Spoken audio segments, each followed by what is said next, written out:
guys, Maxwell here. Up north it's getting pretty cold, so flying nitro is not as much fun, so we're all kind of bringing out the electrics. But I think a problem that everybody has is as the winter hits and everything, you're taking a 2 or 3 month break, you're always worried your rear bearing is going to go bad. And so luckily here, a friend of mine shared a tip with me that really seems to help. And it's just as simple as putting a few drops of automatic transmission fluid, just any brand, it doesn't really matter. Well, this is Super Tech. In a little syringe and dropping it in the rear bearing. What we're going to do here is flip the helicopter upside down. We'll go ahead and get the back plate off. One little plug for kind of the OS 105 here is you'll see there's actually an extra threaded screw hole in the back plate, and that's for if say you're using a back plate sensor like the BPS-01 or the Spectrum crank sensor.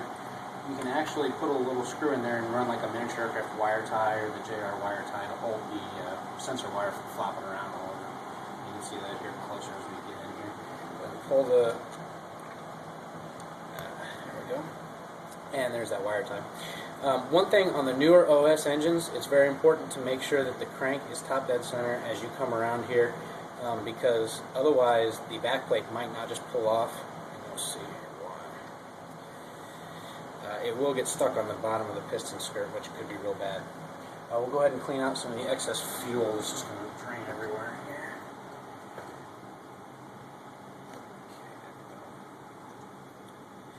here. And we'll go ahead and just put a couple drops. Try and get it evenly spaced in the bearing. You can't turn it over with your finger afterwards to get it all throughout the bearing, but it saves time.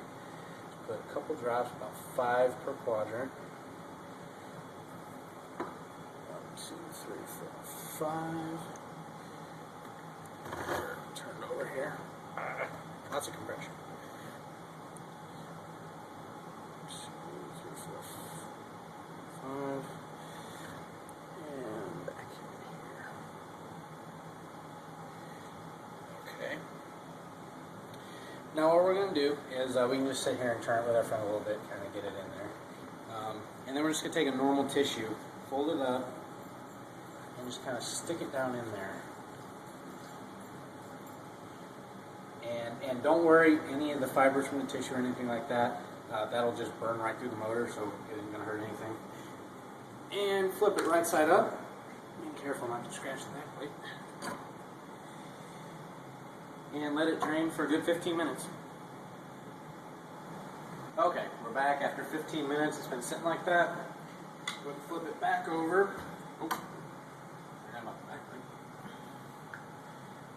Okay, pull the tissue out, and you'll see it all kind of just drained out of the bottom of the tissue. And wipe off any on the back of the crankshaft and stuff like that. And just go ahead and just put 2 or 3 more drops back into the bearing. And this time try to hit it as close as you possibly can to the bearing. Okay, you can see in there.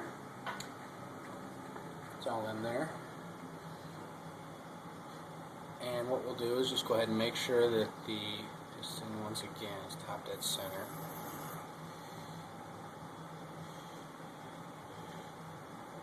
Reinsert the back plate.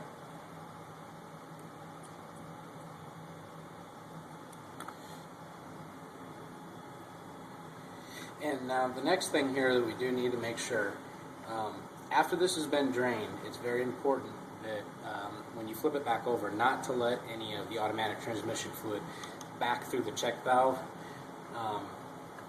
Some people have, made independent stops for the back plate. The biggest thing is just don't turn the motor over, and then it won't push anything through the check valve.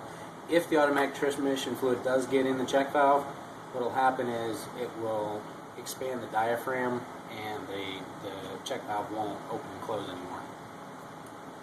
In this case, I'll just go ahead and remember not to turn it. And there we go. The rear bearing should last throughout the winter.